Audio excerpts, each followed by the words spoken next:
This morning. Is that right? So, I mean, that's a major adjustment for a team to make. You lose your best player, your star, your leading scorer. How did the kids handle it? It seemed to me out on the floor they did pretty well. Oh, really? Yeah. I thought our defensive intensity was solid. I thought our offense was way out of sync, and I think that was attributed to not having Britta on the sideline, not necessarily out on the floor, but on the sideline, knowing that we could put her in.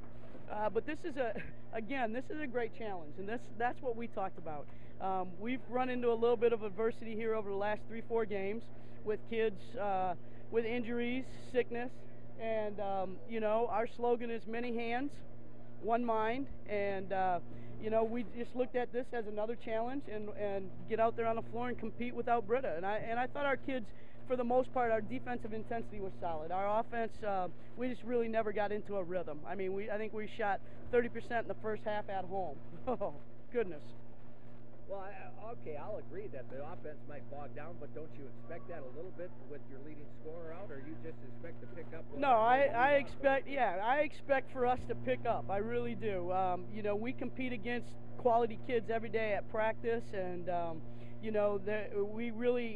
felt like we shouldn't have struggled that much offensively today. But again, tomorrow's a new day, and we'll go back to work and try to figure it out and get ready for lacrosse. Coach, your team quickly seemed to be the difference, though. In open court, you had some things that made some nice transition plays, and defensively, you really took their gaps away. So you seemed to be the quicker team. Yeah, and I thought we had more depth. It looked like we were tired at times too, and I didn't understand why with our depth. But definitely we're a quicker team. It's that time zone change. Yeah, we've been back since the 31st, Scotty. There's no reason with that. No excuses here. If we could go back though to the Britta concussion thing, because concussions now are such a part of you hear it every day on somebody. Talk to the people at home and explain to them and me too a little bit about what happens today when a kid has a concussion, what they have to do to be allowed to play again. Well, first of all, they have to be symptom-free, and she's still not symptom-free. So that means no headaches, no dizziness, any of that. So no nausea. And then after we're symptom-free, they take an impact test. And when they first come in as a student at UWSP, they take an impact test and they get a baseline. And so then they take that impact test again once they've been hit, and then they read that, and that score has to be equal to their baseline or better. And if it isn't, then there's no exercise. And is this impact test? It's a computerized. No, it's a computerized, standardized test that the athletic trainers run them through. Once they pass the impact test, then they can do exercise without contact. Have to pass the test again that same day after exercising. Then they're free to go. Then they're cleared. So she's still not symptom-free. So we'll see. We'll see where she is tomorrow. And this is, you've been in coaching for a few years now here, Coach. Being very kind. Thank you. That's okay.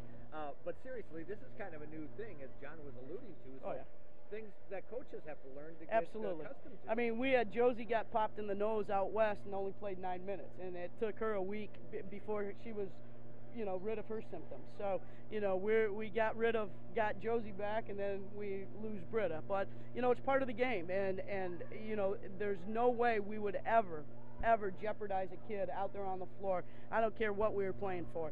When you have a head injury, you have to take care of that, and with all the tests that are coming out now, we need to respect that, and that's where we're at. And hopefully Britta will bounce back and be here on Saturday. all to prevent people from ending up like you and me, Scott. Yeah, that's exactly right. Way too many too many injuries over the years. Yeah. We're going to be playing in helmets pretty soon. Well, I wouldn't doubt Soft it. leather helmets. Your young kids are impressive, though, and I mean, I think this conference is going to get sick of hearing the name Alyssa Hope and Miranda Tyler pretty quickly, I think. I hope so. Yeah, I mean, they're both heck of a basketball players, and they're really giving us a good lift off the bench now. And you know, again, we talk about being deep and using our bench, and yeah, everybody contributes in a different way, and that makes us, I think, a tough team. Well, Coach, it was a very nice victory here today against the Oshkosh Titans, and you have a big one coming up now on Saturday. Lacrosse managed to get past Superior, but it was a tough one here today. So, as I understand it, a 2-point finale.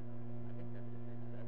So, yeah, 61-59. Yeah. So you're going to have your hands full. I think Absolutely. Yeah, I mean, every game from here on out is big, and we know that, and we're just going to go out there and battle. I told the kids, you know, it wasn't pretty, but we did what we had to do to get a win, and that's all that matters.